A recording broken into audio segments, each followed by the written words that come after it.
Hello, you know that mathematics is applied in our daily lives, and this podcast is coming to explain the concept of systems of linear equations and its applications.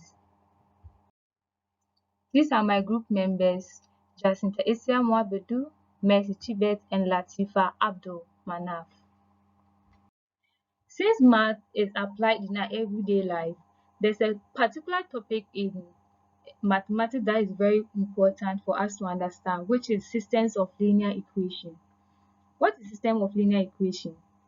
It means when two or more equations contains the same variable.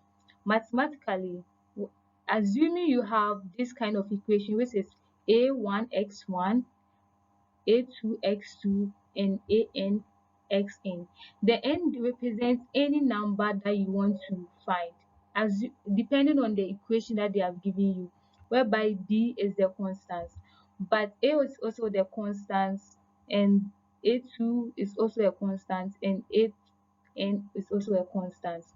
We have four ways that we can represent system of linear equation: either the elimination way, the substitution way, the graphing way, or the matrices.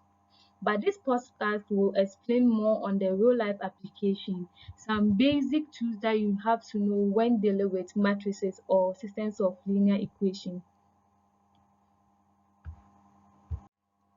So for the application part, we have plenty ways of using systems of linear equation to apply it in our daily life. Either we use genetics, electrical circuits, which mostly focus on the Kirchhoff law, that's the current and the voltage, and also Ohm's law. And every day we pass through traffic road. Those road signs, how we are able to prevent road traffic and others, is also helpful due to the knowledge of system of linear equation. But the real life application that will be discussed in this podcast will be the electrical circuit. This concept will introduce the mathematical way of current and voltage in an electrical circuit without doing some complex way of getting the solution, but instead using a system of linear equation approach to derive a simple solution or answer, and give the mathematical approach to the law that Kirchhoff produced. That's the first law and the second law, and even the Ohm's law inclusive. So linear equation in variable, as said early on, can be represented like a1x1 plus a2x2 plus an(xn), whereby a1, a2, an, and b are the constants. So for an equation can either be a unique solution, a unique solution, no solution, or many solutions. When you talk about unique solution is represented by assuming you have 1, 1, 0, 0, 0, hashtag. The hashtag means the equation is not equal to 0 for that part. This and the other one. So this is how we represent unique solution in mathematical form. But this concept will be explained furthermore in the other concepts. On the next slide, we'll be talking about overdetermined system and a determined system. A system is said to be overdetermined if it has more unknowns than the number of equations. For example, this system below is said to be overdetermined. This is because the number of variables are 1, 2, 3, but the number of equations in the systems are 1 and 2. So the system is overdetermined. And the system is said to be underdetermined if it has less unknown than the number of equations. For example, let's take a look at this system of equations over here.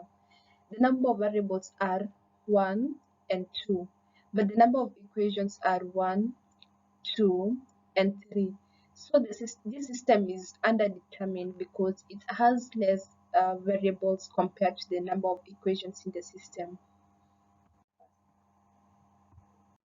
Now, we are going to look at existence and uniqueness of systems of linear equation. A linear system is consistent if the rightmost column of the augmented matrix is not a pivot column.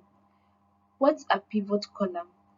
A pivot column is a column that contains the pivot position. Let's take an example of this matrix over here. 1 is a pivot position, 2 is at a pivot position, but since in the third pivot position there's a 0, then row 3 does not have any pivot. And a system is said to be consistent if it has no row in the form 0, 0, and B. That is, the rightmost column does not correspond to a pivot position. This is because if we have 0 here and we have a constant here, 0 will never be equal to a constant, sorry. And therefore, this makes the equation to be inconsistent. If a linear system is consistent, it has a unique solution where there are no free variables. But if a system has at least one free variable, then the system has many solutions. So in this slide, we are come to talk about free variables and the basic concept of how to understand free variables. For you to understand free variables, we have to know the types of solution, which is the many solution, the no solution, and unique solution. Many solution has this kind of concept, which is the 0, 0. Let's assume you have one here, hashtag, hashtag, 0, 0, hashtag, hashtag.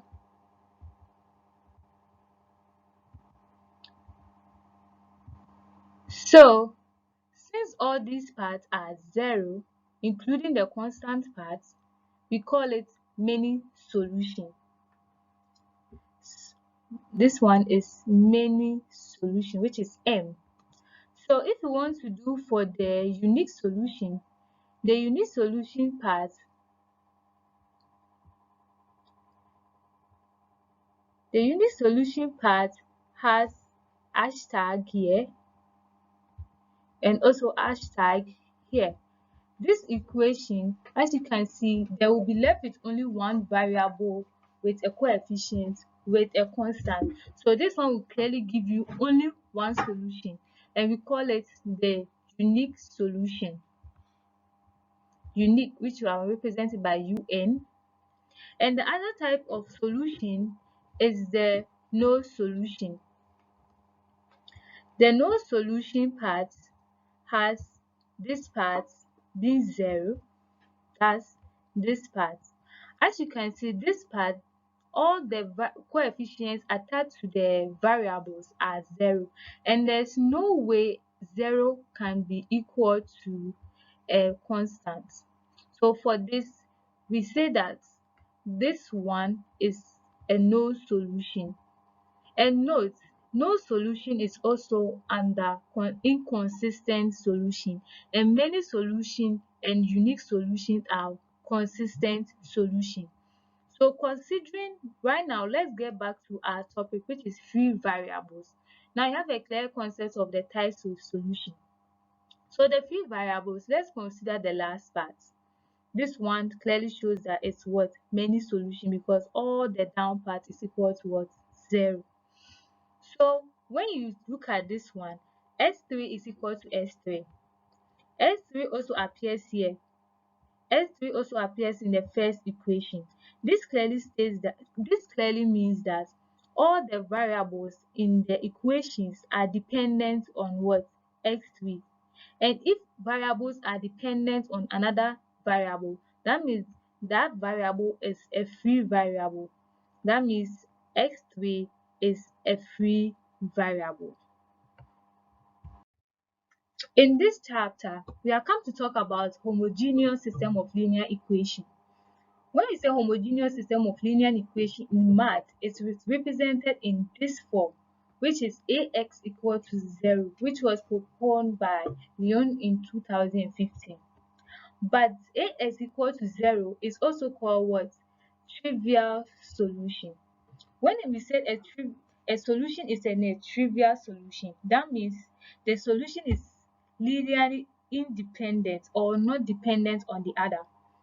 And a solution is said to be linearly independent if the determinant of it is not equal to 0. But note, if it's not equal to 0, is different from when a scalar is multiplied by a matrix. When a scalar is multiplied by the matrix, it says that the scalar multiplying the matrices are both 0, or either one is 0 and the other one is not 0. So note the difference. I said the determinant, for the determinant it should not be equal to 0, but for the scalar one it should be what? 0. And right now we have another form of homogeneous equation, which is the non-trivial equation. So the non-trivial equation is when a solution is what? Linearly dependent. That means the determinant is equal to what? 0. It's kind of the opposite of what? Linearly independent. So if independent is independent, the determinant is not equal to 0. That means the determinant one will be what?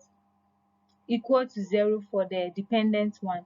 If the scalar one, which is C1 and C2, are both 0 in linearly independent, that means the linearly dependent one should what? Should not be what? 0, or they should be what? 0. And note, it says that for a solution to be a non-trivial solution, they have to have either one or more free variables. And I said free variables are what? A variables that the other ones are dependent on it. This is an example of homogeneous system of equation. We can see that it's represented as ax is equal to what? 0. The opposite of homogeneous equation is non-homogeneous equation. If ax is equal to 0, that means in non-homogeneous equation it will be equal to a certain constant.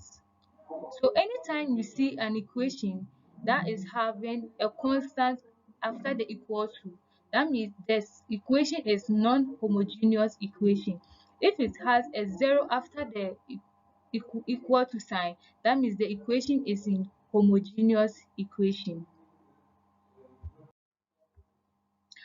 In this slide, we are going to talk about the graphical method of solving linear equation.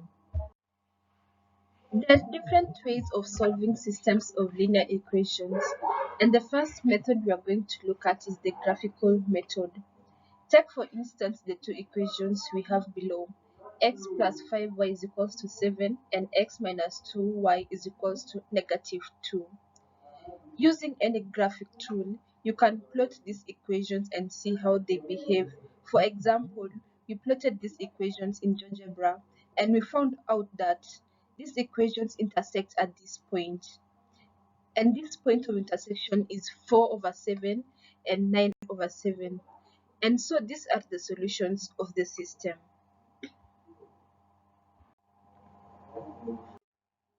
However, there are instances where you can plot a graph and they don't intersect. For example, let's look at the example we have here. X minus 2y is equals to negative 1. Negative x plus 2y is equals to 3. When you plot these equations, you realize that they form parallel lines. Why do this happen? This happens because the system of linear equations has no solution, and this means that the system is inconsistent. An inconsistent system is in the form 1, 0, 0, 0, where the asterisk represents constants. But since here we have 0 and here we have a constant, 0 can never be equal to a constant, meaning that the system of linear equation has no solution and therefore it's inconsistent. The second method for solving systems of linear equations is the substitution method. For this method, we are going to use this example. We have a system of linear equations with two equations, that is x plus 2y is equals to 7, 3x plus 3y is equals to 9. So to solve this, you first write one equation in terms of one variable. So let's take the first equation and write it in terms of y. So x will be equal to 7 minus 2y. Then after this, we substitute this equation in the second equation, whereby where there is x, we substitute with 7 minus 2y. So 3 into 7 minus 2y plus 3y will give us 9. And we'll find that 3y will be equal to negative 3y will be equal to negative 12, and y will be equal to 4. Now after this, we can now solve for x because we have y. So we come to our second equation, x is equals to 7 minus 2y, and substitute y with 4. And we find that x is equals to negative 1. And this is one of the simplest method of solving systems of linear equations. The third method of solving systems of linear equation is the Gaussian method. And we have the Gauss elimination method and the Gauss-Jordan elimination method. In this method, we solve systems of linear equations through row reductions of operations. Let's take for example these systems with the following equations.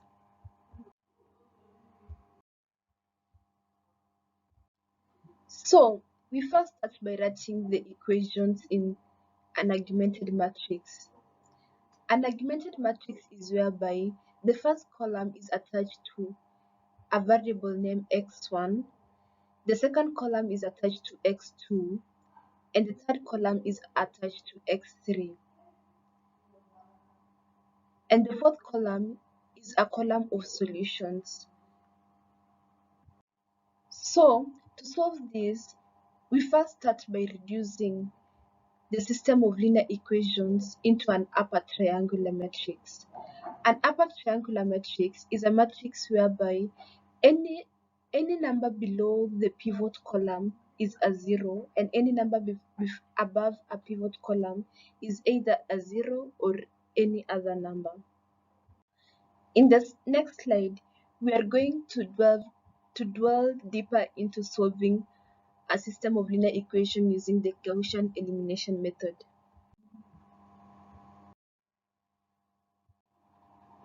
So we are first going to use the Gaussian elimination method for our augmented matrix. Now we are going to perform row reduction. Now we are going to perform row reduction to transform this matrix into this matrix. That's a matrix in the form of an upper triangular matrix. But since we already have 1 in our pivot position here, it means that any number below it should be 0. And in the second column, in the second row, we have 0 in this position. But in our third row, we have negative 4. But now we want to transform this row into 0. And to do this, we look at the first row and we have 1 in this position. So what will we do to row 1 such that when we add row 1 to row 4 we get 0? So we multiply 4 by row 1 to get 4, 8, 12, and 0. Then we add row 1 to row 3, and it will give us a matrix in this form.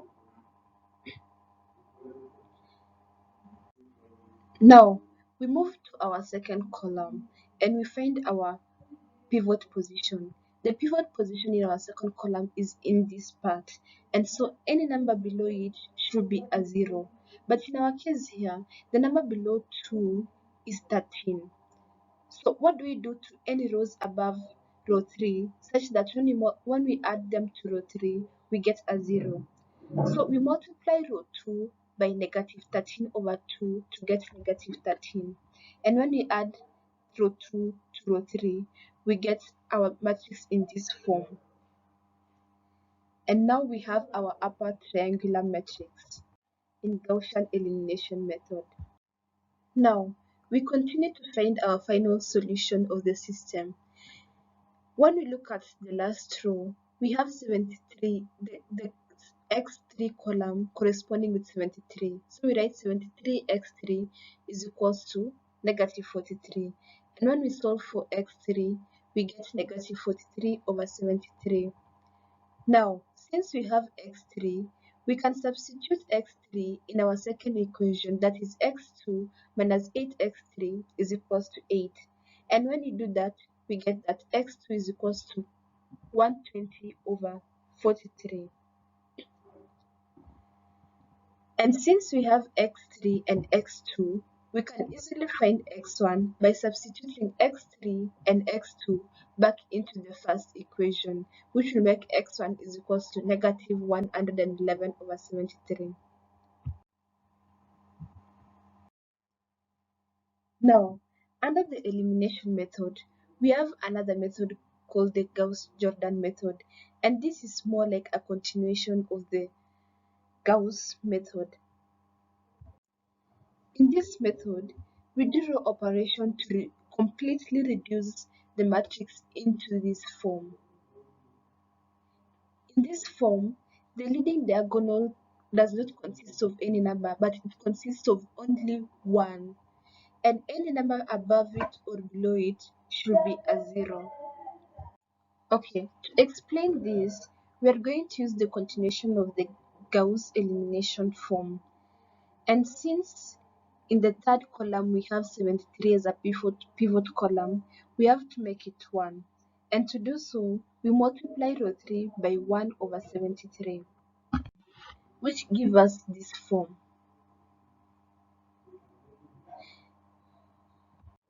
Now, any number above the pivot column should have a 0. But in this case, we have 3 and 2. And so we first start by making the, making 3 0. And to do so, we multiply row 3 by negative 3. Then we add it to row 1, and it will give us the matrix in this form. Now, next, we make 2 to be equal to 0. And to do this, we multiply row 2 by 2, then we add it to row 1, and it will give us the matrix in this form. Now, since the first column corresponds to x1, the second column corresponds to x2, and the third column corresponds to x3. We can easily get our solution for this equation by taking x1 plus 0x2 plus 0x3 will give us negative 11 over 73, and 0x1, 0x, 1x2, 0x3 will give us 120 over 73, and 0x1, 0x2, and x3 will give us negative 43 over 73. And we can confirm that this solution is the same solution we got using the Gauss elimination method. Elimination method. Wait, this as I talk about it. Now, this is our solution set for using the Gauss elimination form and the Gauss-Jordan elimination form. But remember that the Gauss-Jordan elimination form is the same as the row-reduced echelon form or the row-reduced form, and it will give us the same answers. The next topic that is very crucial in system of linear equation is Cramer's rule. Cramer's rule was developed through the understanding of determinants. Determinants, let's assume you have 2 by 2 matrix, and they say that you should find the determinant of it. So for you to find determinant, let's assume you have A, B, C, and D.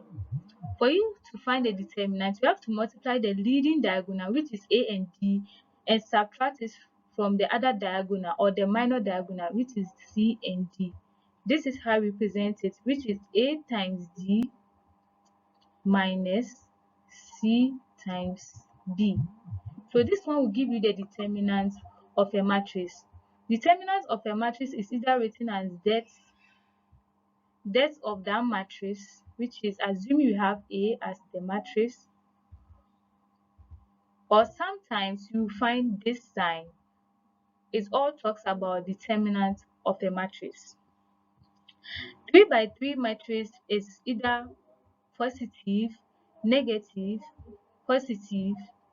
This one is how they multiply the coefficients of the matrix to get the 3 by 3 determinant of it. Positive, negative, positive. Since this equation is already in 3 by 3 matrix, I'll use this equation to explain how we use determinant to solve 3 by 3 matrices. We are given this equation, which is a linear equation, and we have x1 plus 2x2 plus 3x3 equal to 0, 0x1 plus 2x2 minus 8x3 equal to 8, and we have negative 4x1 plus 5x2 plus 9x3 equal to 9. And this one is represented as this, is the same as this, but this one we have represented it in augmented form. But this one we won't use the Gaussian method or the Gauss-Jordan method to solve it. We are using the Cramer's rule, which will make us get the same answer as we got for the other formulas.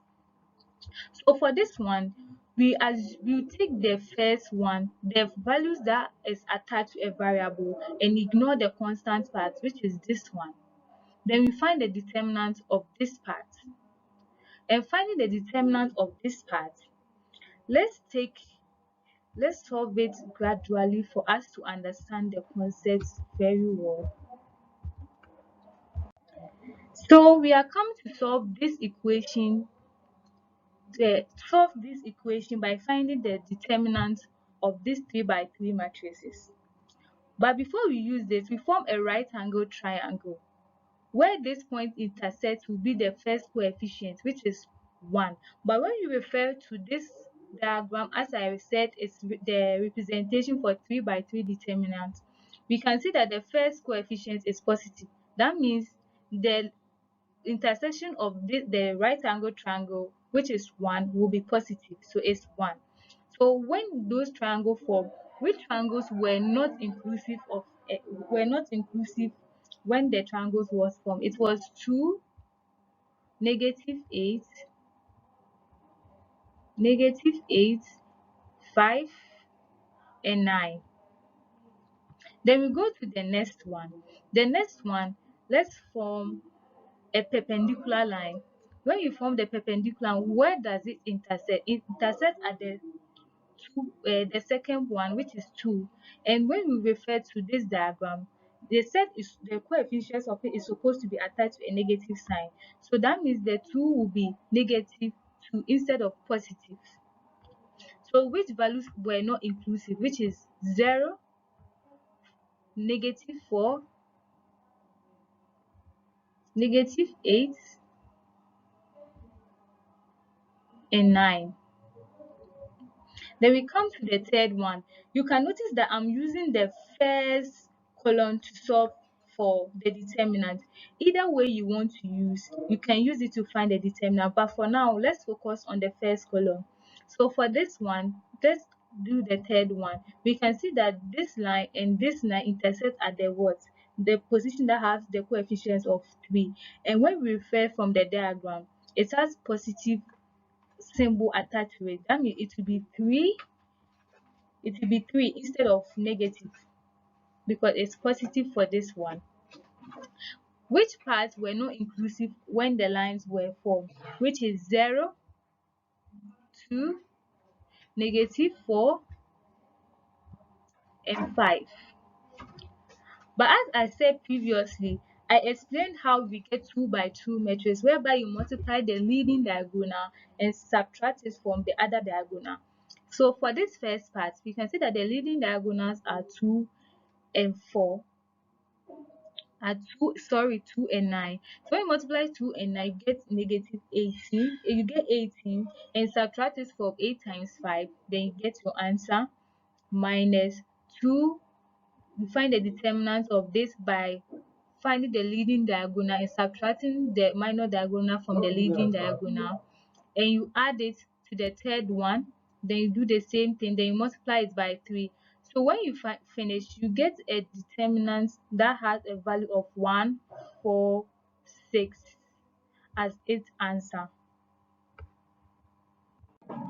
So for this part, we are come to determine how to find the x1, x2, and x3. Already we know the determinant of this matrix, which is what d is equal to 1, 4, 6. So how will we get x1? So for us to find x1, you have to remove the position, the values that is in the first row, which is this one. Sorry, the first column, which is 1, 0, negative 4, and replace it by the constant, which is 0, 8, and 9.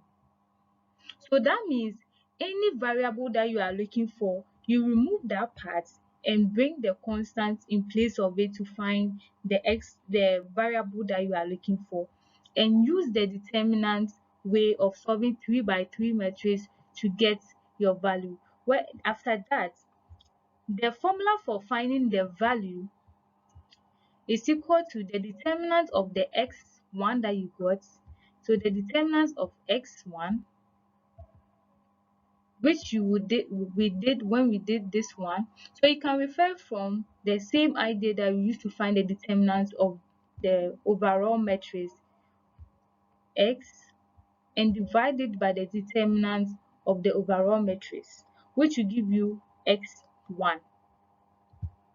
Okay, so for the x2, wherever you see x, you replace it by the constant, which is the 0, 8, and 9. So you find the determinant of this in order to get the determinant of x2. So the determinant of x2, as I said, you find the matrix of it, which is 8 and 9, negative 8 and 9. Then you find the 2 by 2 matrix of this one, whereby you multiply the leading diagonal and multiply this, and you subtract this one from this one, then get the determinant of this. But if you want to get the value of x2, you divide it by the determinant of the overall matrices. Same thing for this. But this one, since we want x3, you remove the x3 matrix, column matrix for here, then replace it by the constant, which is this one. Then you find the determinant of it using the same approach, then get negative 86 and divided by the determinant of the original matrix.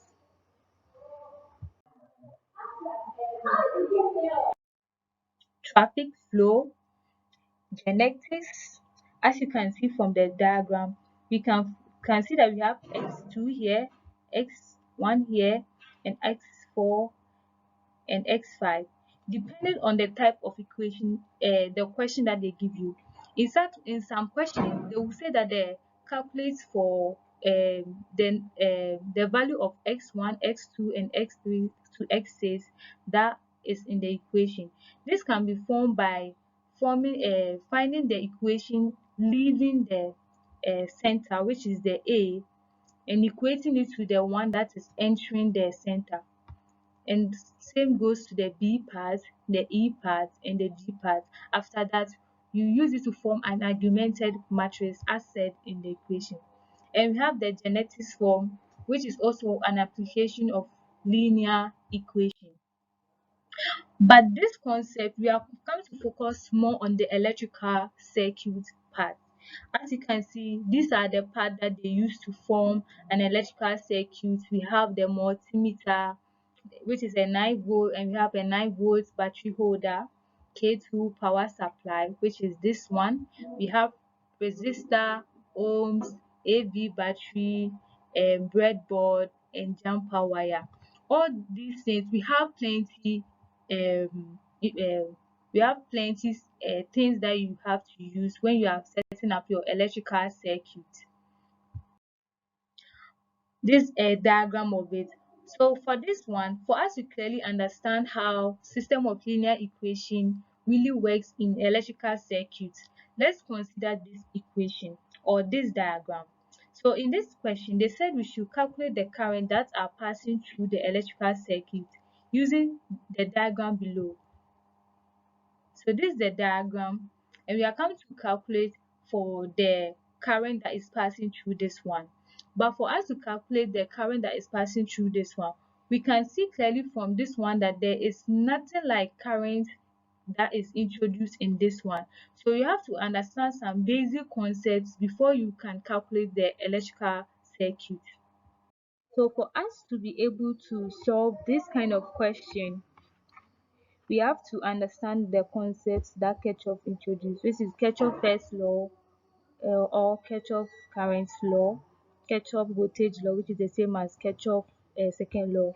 So for the first law, he said that the algebraic sum of currents entering a circuit, the algebraic sum, let's assume this sum are entering it, is equal to the algebraic sum of currents leaving it. So let's assume I3 is the one leaving. So let's consider this current, this diagram, sorry. So when we look at this one, this current I1 is entering this circuit. So before you solve this kind of question, you have to take a closed loop. And the closed loop we take is A, B, E, F, and A. So this is a closed loop that we will take to solve our Kirchhoff law. So the current entering this loop, entering this one is I1, and we can see that I2 too is entering it. So this one clearly illustrates Kirchhoff's first law. And let's look for the current that is leaving. We can see that this one, after I1 and I2 pass through this one, I3 left, which is here. So this clearly satisfies Kirchhoff's first law, which is the algebraic sum of currents entering it is equal to the algebraic sum of currents leaving it.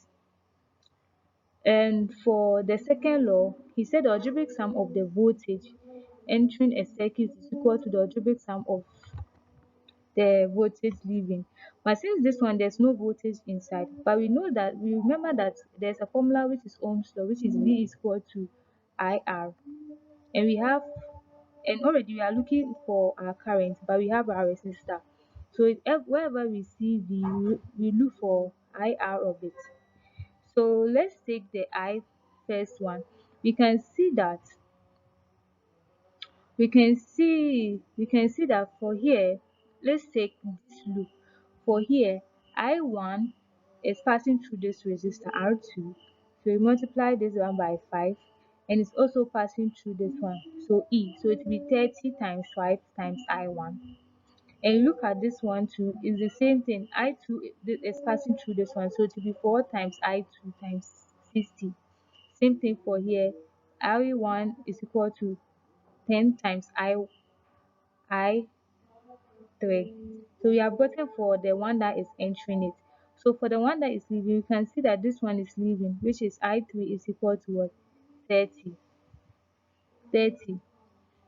So this is our algebraic sum of currents for the voltage one. And it will be discussed in the next slide how to do the other calculations. But note, the direction of it should be taken very important. For the next one, you see that I group it into the other side, which makes some of the signs negative. It's the same thing. As I said, Kirchhoff laws, the second one said that the algebraic sum of currents entering is the same. Sorry, the algebraic sum of voltage or the EMF entering it is the same as the algebraic sum of the voltage or EMF leaving it, which is I1, assuming in this equation we have I1, I2, and I3.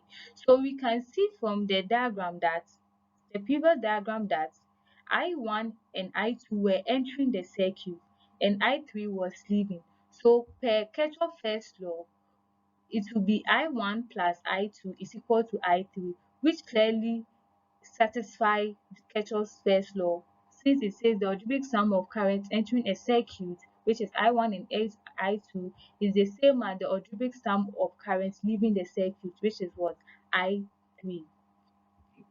So when you consider Kirchhoff's second law, it said that the algebraic sum of voltage current or voltage that is entering a circuit is the same as the algebraic sum of voltage leaving the circuit.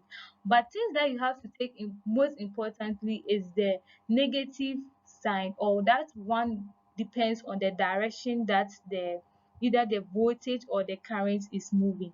So for this one, the current was moving in a negative direction. That's why I1 has a negative 4 attached to it. How did we get negative 4i? We can refer that Ohm's law has this formula, which is V is equal to I R.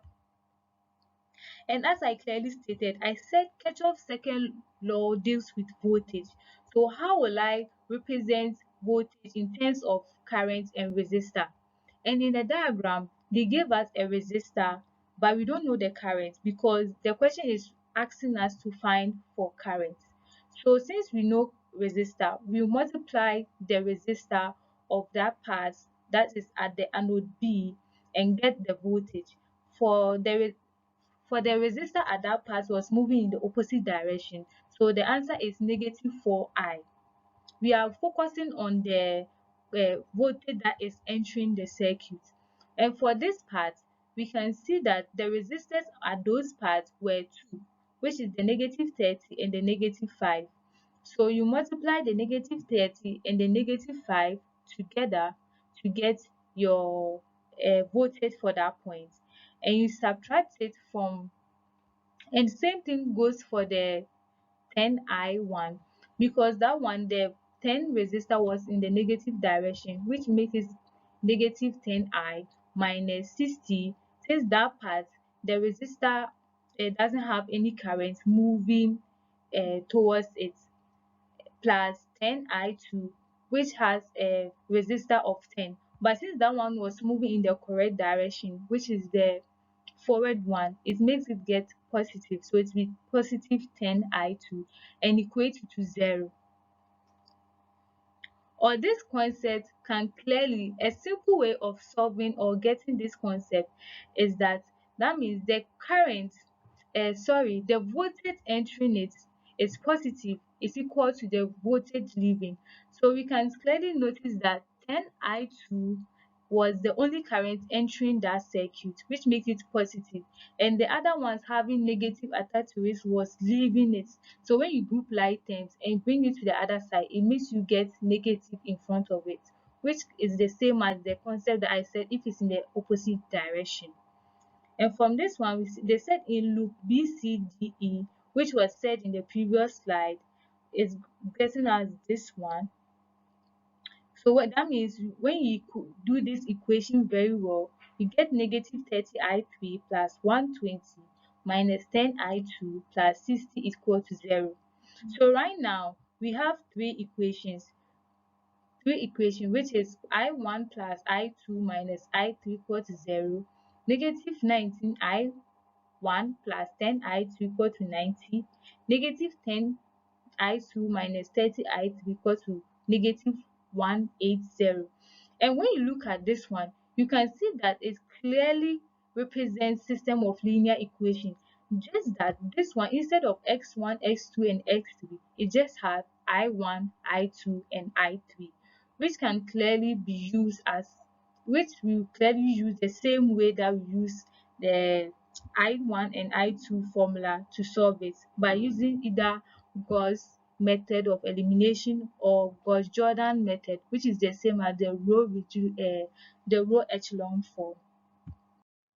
So when we use those parts, as said previously in the other slide, we represent it in the augmented form, which is this one, whereby the first column is I1,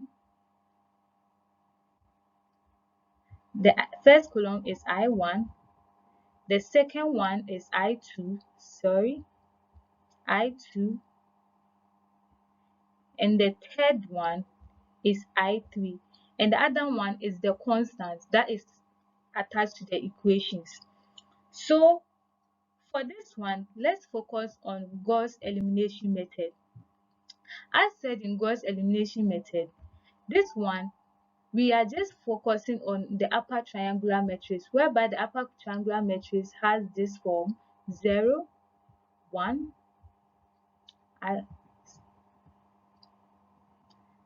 star, star, star,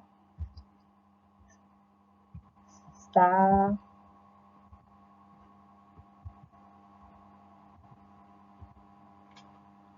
star,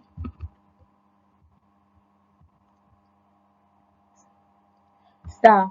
So for this one, we are using Gauss elimination method. So we want to get this form, this triangular form, whereby the upper triangular form says that the values under the diagonal should be 0, and the values apparent should be any constant. It can either be 0 or any coefficient.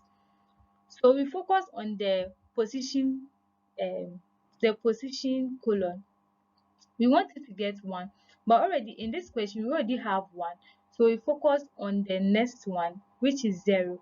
But in this question we have negative 19. How will we get negative how will we remove negative 19 and get 0, since we want to get it in this form? So we can see that we can multiply row 1 by 19 and add it to row 2 and get 0 for that part. So it will be row 2 minus bracket open minus 19 dot R1, which is the R1 value, and get R2. So when you multiply negative 19 by this, you get negative 19, negative 19, negative 1, negative 19, positive 19, and you add it to this one. But this one, since you want to eliminate it and it's negative negative, it will be wrong. So you have to make it negative times negative, which will give you what? Positive. Which will give you positive. So it will be row 2 plus 19 times row 1, which will give you this form. So now we can see that we have this part being 0, which clearly satisfies this part of the equation. So now we focus on the next one, which is this side. How will we remove negative 10 and get 0 for this part? We can clearly use the row 1 part to get row 3 by multiplying it by positive 10. So when we multiply it by positive 10, we get the row 1 as 10, 10, negative 10. 10 times 0 is 0. Then you add it to row 3, which will eliminate the negative 10 and give you 0, which will give you this form. So how, and we focus on the next form, which is 0. So how will we get 0 for 10? So for this one, we can still focus on row 1, since that one is the easiest way to eliminate row 3. So we will multiply row 1 by negative 10, so that when we add it, we get 0 for that part. So when you multiply it by negative 10, so it will be row 3 minus 10 over 29 times row 2. But for this one, we use row 2 to do it. You can either use row 1 or row 2. So for this one, if you want to eliminate 10 from there, you have to multiply it by 10 over 29 times row 2, which will give you this form. So now we can see that we have gotten the values under the diagonal as 0, 0, whereby the other ones are any variable. So right now, as we said previously, row 1, row 2, sorry, column 1, column 2, column 3 are I1, I2, I3. So right now we have I1 plus I2, sorry,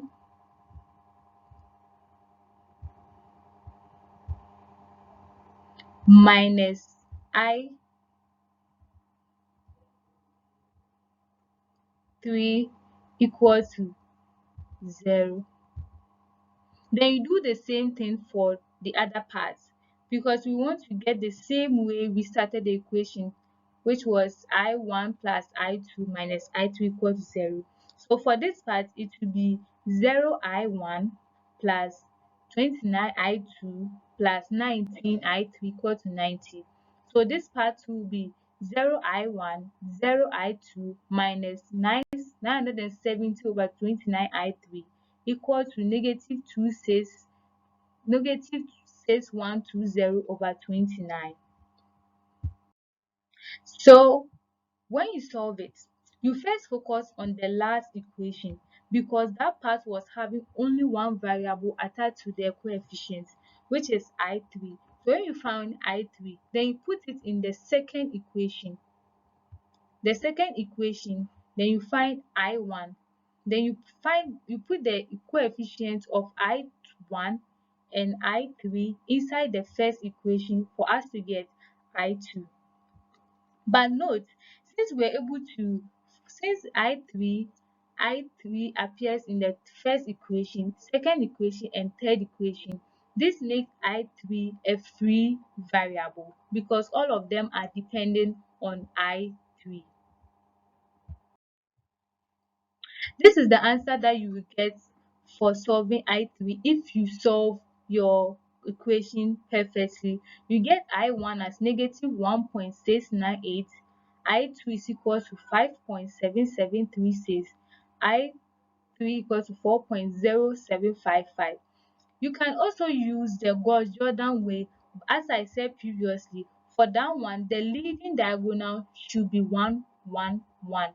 And the values at the upper hand or at the top right of those leading diagonal should all be 0, which will make it an easy way for you to find your I1, I2, and I3. So we have a real life application of electrical circuit. We have the potentiometer and the Wheatstone bridge. This is how we represent a potentiometer, whereby it has a junction here. It uses a voltage, a resistor, and the electromotive force, which is this E, and we have this small r. But note that this big R is the real R, which is also called the standard resistor, and this small r is also called the rheostat. If you check the symbol, and we have a switch here, which makes it a potentiometer, and we have a Wheatstone bridge, which has a resistors at this end and is connected to the earth, and we have a voltage and another voltage that will help us to determine the Wheatstone bridge. And Wheatstone bridge is determined by a formula whereby you take R1 and divide it by R2 and equate it to R3 over R4.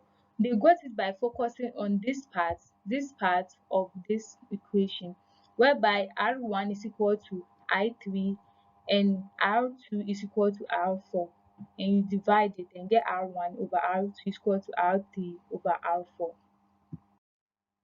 So a scientific research article that we did, it said the application of system of linear equation has been highlighted in article Application of Linear Algebra in Electrical Circuit by Stephen Tai in 2021, said Ohm's law is not sufficient in solving large electrical circuits. It then discard Gauss elimination method and loop current analysis using Gaussian elimination method and nodal voltage analysis using Gaussian elimination method. So this clearly says that system of linear equation is very crucial in our daily life, because if we don't use it, it makes things very complicated. Just as Stimulator said in his article, he said when you understand this basic concept in system of linear equation, it makes it very simple to find your nodal voltage analysis and your loop current and others by using those formula, which is the Gaussian elimination method or Gauss-Jordan method, which you can either use the Cramer's rule, as I said, by finding the determinant of those variable and dividing it by the overall determinant. So for the summary part, we did introduction on system of linear equation, whereby we said system of linear equation are two or more equations with the same variables, and we discussed on how to solve system of linear equation. And we said the system of linear equation is represented by ANX1 plus A2x2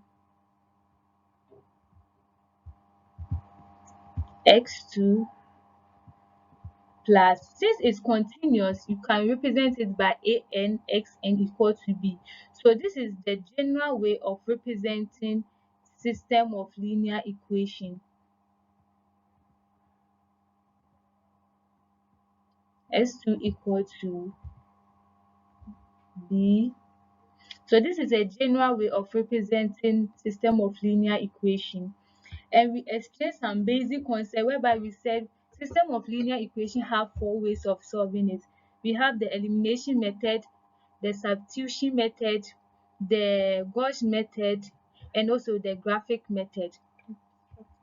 And we said for system of linear equation, it can either be a consistent equation or inconsistent equation.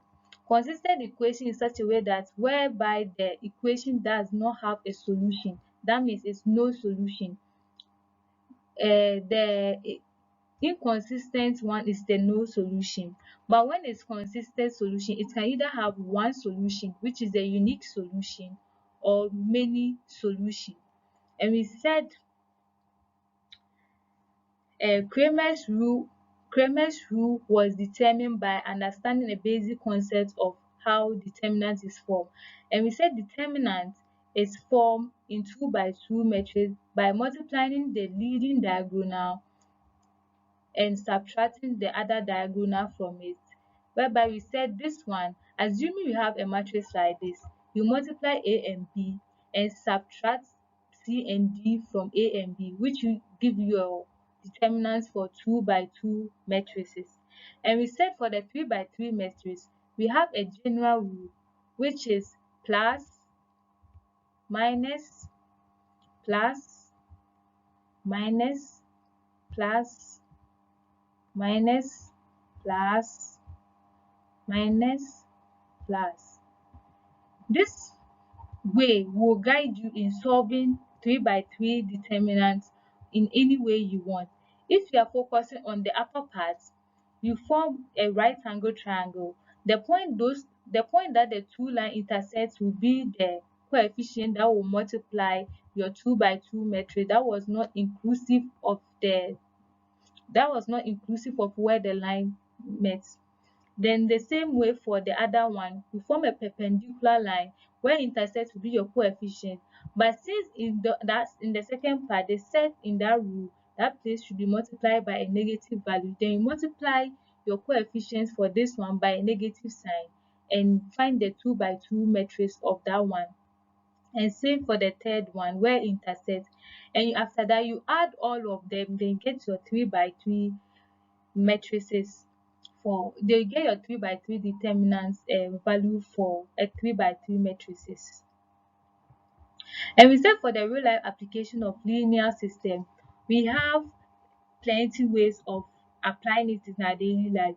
Our daily way that we see is the traffic flow, how a traffic light is formed without forming any kind of traffic on road, whereby we represent the values entering the point and equating it to the values leaving the point. And we have another application, which is the genetics, whereby we are able to determine whether the genes that we have will be tall, we give birth to tall children or short children. And we can also use it to find the probability of giving birth to a boy or a girl. And we have a real life but the part that we focus on in our real life application was the electrical circuit part, whereby we've used the uh, Gauss elimination method to find the currents that was passing through an electrical circuit by representing it and knowing the Kirchhoff law whereby the first law says that the algebraic sum of currents entering a circuit is equal to the algebraic sum of currents leaving the circuit. And the second law is saying that the algebraic sum of voltage or the EMF entering the circuit is the same as the algebraic sum of voltage leaving the circuit. But in order for us to represent the voltage law in terms of current and resistor, this is where Ohm's law brought its own concept, where it says that the voltage is equal to the current passing through a resistor multiplying by the resistor. This will help you to solve your equation in terms of I, because in the question it was saying that we should find the current passing through the resistor. And also we said that the application of electrical circuits can be used in potentiometer and Wheatstone bridge. And a research document on application of system of linear equation was shared. So this is the reference that we got to do our podcast, whereby we got some innovative ideas from people like Scales JA, then which he used the concept of linear algebra to implement things in his own company, and Stephen J. Leong to use linear algebra to explain the concept of electrical circuit in his article. Thank you.